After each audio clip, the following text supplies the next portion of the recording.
Welcome to another episode of You Know Ball, baby. brought to you by the Run the Play Network.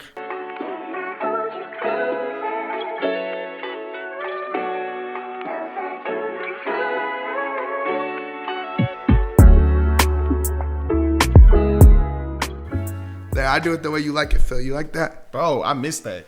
I'm Anthony, the BPA, best podcaster alive. Next to me, I like Philly that BPA. Phil, never take a pill. Phil, how you doing? It's very true, by the way. I'm chilling, bro. I'm honestly excited to hear what your 10 trios list is because doing it by myself, it was weird because I couldn't argue with nobody. Yeah. But I can't wait to hear what you got. I can't wait to bring back up my list and see what we maybe had in common or maybe didn't. But I think this is going to be a fun video. That's exactly what I was pulling up. I'm pulling up your list, so I could have a side-by-side mine. A couple things you have Franz Wagner on your list. He got hurt, and then you have Well, now, my bad. yeah. So that's like the only big difference, or not difference, but I didn't have him because he was hurt. Got you. Yeah, I'll get straight into it. Your number 10 was the Memphis Grizzlies, Ja, Bane, Jaren. My number 10 is the Houston Rockets. Oof. Fred VanVleet, man. Alperen Şengün, and Jalen Green. You had this number 4. Yes. So I think my big difference is I don't think the trio is the reason this team's dominant. Yeah. I think this team is just good. They're stacked. They're 9 deep, 10 deep. So I don't look at this trio and I'm as excited as maybe like, oh, they also have Amen. They also have Tari Eason. They also have Cam Whitmore. They also, they're just a deep-ass roster. Jabari Smith. So that's why I had him number 10. No problem. I was low-key just thinking about, like, yes, there was team success to it, but I was also thinking if I was playing a 3v3, or if I was putting these teams against each other, I was wondering Alperen Şengün's playmaking mixed with Jalen Green and Fred VanVleet scoring off the ball. Like him passing it to him and setting him up. So I thought that was elite, and also I was taking into consideration team success because they are, number 2, number 3 in the league right now? Yeah. But I just thought that'd be a nasty trio going up against anybody else. If that were to be a tournament we're going on right now. That's true. They do have the cohesiveness. And I did take wins into account, too. I think that's the reason they're number 10 because, honestly, talent-wise, I think a lot of these other trios are better. Yeah. But, yeah, they do have that cohesiveness for sure. My number 9, I have the Atlanta Hawks trio of Trey, Dyson, and Jalen Johnson. This is a trio I think just works. You got Trey, who's the offensive engine.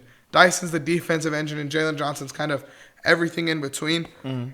The reason they're number 9 for me is I feel like this is a team that kind of relies on their trio more. Yeah. Onyeka hasn't been amazing this year. Capella's been as consistent as he always is, but he hasn't been amazing. Like DeAndre Hunter's been really good, but Bogdanovich hasn't. Like they haven't had the trios, the team keeping this alive, and the trios all had like very big games this season. That's a trio that wasn't on your list too. Yeah, I don't know. I think I wasn't really like looking at them only because this was before the Laker game, so I wasn't really too appreciating it. But I did see a lot. Like they beat the Cleveland Cavaliers and they beat who else? They beat the Celtics twice. Celtics. So that is something to try to take into it. But I thought they was just like a once in a lifetime thing because then they beat the Wizards. Yeah. Or they lost to the Wizards, and I was like, all right, bro. Hey, but they've been good lately. And I feel like have. they've knocked off a lot of the best teams in the NBA, which I do think kind of matters. And they could be a sneaky in-season tournament team, too. I definitely think so. They play the Knicks. They could bust the Knicks' ass for sure. He ain't even hearing me. Oh, apparently he ain't, bro. My number 8, this is where I had the Suns, KD, Book, and Beal. I had KD here because he's going to be back soon. But... yeah, I feel like this is just a good trio. I think KD and Book kind of carry, obviously. And Beal's been cool, but KD and Book are just kind of like, they might be the best duo in the NBA right now. Oh, yeah. You could definitely make the argument. 27-7-3, 25-4-7. Cold. It might be going up a little bit more. Or maybe it goes down with KD. I don't know how it works when they, get injured. Like, if the stats go down or whatever. No, they don't. Oh, thank God. But they're tough. With Bradley Beal, I think he's just playing his role. But that's good. This role, 18-4-3. He's just doing his job. You need something like that. Yeah, exactly. My number 7, I had Harden, Zubac, and Norman Powell. Okay. This, to me, bro, I like this trio a lot because it's a fucking old school ass trio. You have a bucket getter, a passer, and a rebounder. You spam pick and rolls. If the pick and roll's not working, Norman Powell go get you a bucket. That sounds like the dream 2K My Park lineup right there. Dead like ass. For Park. Dead ass. Bro. Dead ass. If you get that Raptors Norman Powell, get some dunk animations in there, come on, man. Yeah. Bro, literally, Raptors bro. Norman Powell was nuts. They could run that 2K offense where Zubac just stands there like this, and you have the guard. And you just kick it to Norman Powell if he gets in trouble. Zig, The literally. secondary ball handler. But no, I do think this trio stats don't do them justice. Yeah. And I think this trio has been a huge part in them winning games, along with that tough defense that's around them as well. How has Norman Powell been doing this year? He's averaging 24. Okay. RP to Kobe. Mm-hmm. But Norman Powell's been a bucket, bro. Norman Powell's better than Paul George this season. Like, there's not really a debate for that at this point. It really isn't. He's been very fucking good. Harden is probably going to be an all-star this year. Zubac is like the breakout center of the year. It's a good year. Good year for him. They're just playing hard, bro. I think I saw a clip of Norman Powell talking about they don't really care about each other's own stats. They care about winning. Yeah, which so I respect love. that. Because that's how I felt like with – no, I'm not even going to say Paul George and Kawhi are like that. But I think Kawhi should be back soon too. And I think that's going to put this team on a whole nother level, bro. Mm-hmm. I think this Clippers team is low-key sneaky as fuck. But I would have taken them in the playoffs because you can't bet on the Clippers in the playoffs. You can't bet on James Harden in the playoffs. Nah, you can't bet on James Harden in the playoffs. You can't bet on the Clippers in the playoffs. There's a lot you can't bet on.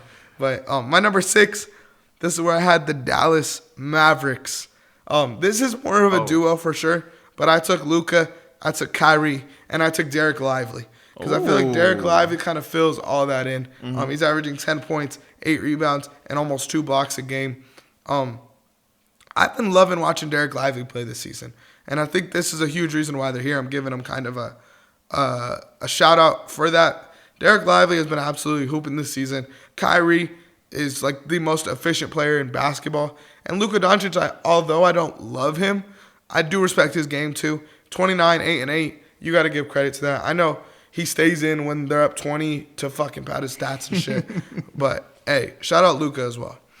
You didn't have this trio on your list. I did not, only because I didn't really think there was a good enough third star to go with them compared to the other third stars I had. That's fair. Like, Derek Lively, I was literally thinking between Derek Lively and PJ Washington, like when I was putting my list together, but it was going to be low. But I like John Morant, Jaren Jackson, Jr., Desmond Bain more.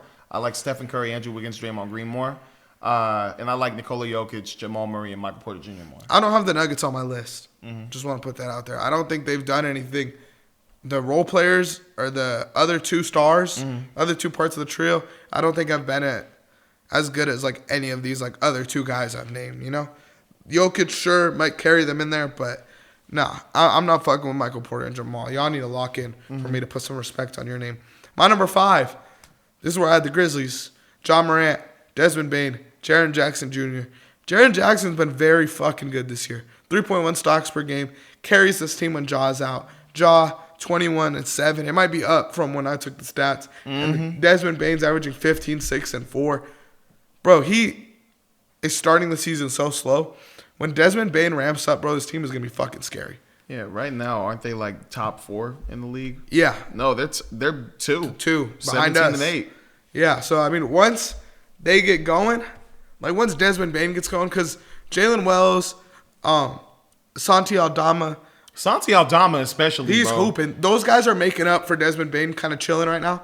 When Desmond Bain gets it going, bro, and these guys are still doing what they're doing, I love teams like this, teams like the Thunder, teams like the Rockets, where if dudes aren't going, you could sub Desmond Bain out of a fourth quarter and let a Jalen Wells rock because he's doing that good. You could sub a Jalen Green out of the fourth quarter and let Amen Thompson cook. You could sub, I don't know about the Thunder dudes. You can't sub SGA or Jalen Williams out of a game. But you could sub like some of their other starters out and rotate these dudes in and play night by night basketball, which I do like. Bro, I love what they did with the team. Like, I love that they're letting Scottie Pippen Jr. rock. I love that they're trusting in Zach Edey. I also love that Santi Aldama is benefiting. Yeah. Especially off the bench. But also, I love the media around Yuki Kawamura and then John Morant. Like, I just love how they're just giving them a chance too sometimes. But they're playing with their whole roster. Jay Huff has gotten some minutes in. Cam Spencer, I don't know I didn't really see it, but I've heard some stuff about him. Brandon Clark's playing like he didn't really miss a beat, and then everybody's just playing their role. Yeah, everybody's just trying to win. So I respect it, but I love this team, bro. They're the best drafting team in basketball too. Just to put that out there. Number 4, this is where I had the Thunder, SGA, Jalen Williams, and Isaiah Hartenstein. Man, Isaiah Hartenstein has been killing to start the season. I've been very loving his game for sure. And when Chet gets out there with him, bro, man, I told you, bro. I told you it's gonna be nasty if you have Isaiah Hartenstein and Chet together, bro. Yeah, it's gonna be nasty. It is, especially if you put Jalen Williams back at the 3. Yes, it is. Actually, would you put him at the 2 and put Lou Dort at the 3, or would you switch it? I would run. I don't know. I think you could go night by night with this team. Whoever feed the hot hand. Whoever's hot, keep them in. Yeah. Whoever's not, have them ramp in, get rolling. But I think you could really run it. If Chet was here, this is probably my number 1 trio in the NBA. But just with what I have now, I'm gonna put them at number 4. Yeah. Number 3. This one might catch you off guard. I have Jalen Brunson, Karl Anthony Towns, and OG Anunoby. I think this team has been very, this trio has been very good. I don't think this team is deep at all. I think they're relying on their trio a lot. Mikal Bridges isn't on here just because he's playing so much minutes. His numbers are better than OG. Yeah. But I think OG is a better basketball player. 2.5 stocks this season. Really making his contract seem legit. Oh, yeah. Cat, 25 and 13, bro. Like, he's... fuck. I was going to say the best offensive center in basketball, but Jokic is playing. But, he's just impacting the game at a ridiculous level. And then Jalen Brunson, apparently the number 2 player in the league to you, has been hooping too. I love Jalen Brunson, bro. I do too. My number 2, this is where I had the Cavs. Donovan Mitchell, Darius Garland, Evan Mobley. Not much to explain there. We know what they've been doing this year. They've been just absolutely hooping. I'm happy they're still consistent, even after taking losses. Like, everyone still plays their part. Yeah. And Donovan Mitchell, he started the year averaging 21. He's up to, like, around 25 now. 25, 5 and 4. Yeah, he's hooping. So, shout out him. And then my number 1 trio in the NBA, Jason Tatum, Jaylen Brown, and Derek White. I want Derek White to be an all-star so bad. I don't think he's going to be, but I really want it, bro. Dang, okay. I'm shook that you have him over your Cleveland Cavaliers, man. The trio is just better, bro.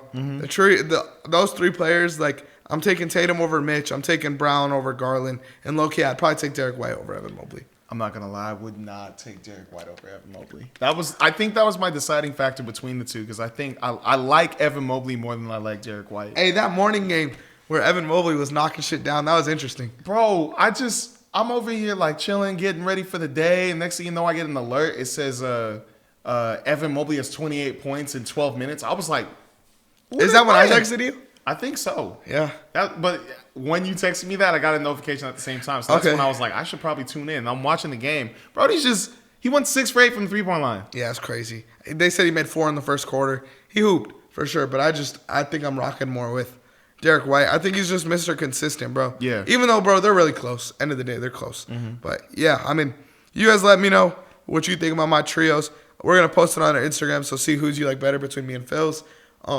Make sure you guys like, subscribe, follow. Most importantly, run the play. Phil, up to you, brother. Yes, sir. Make sure to add us on TikTok, Instagram, YouTube, and Twitter. Make sure to hit that bell as well.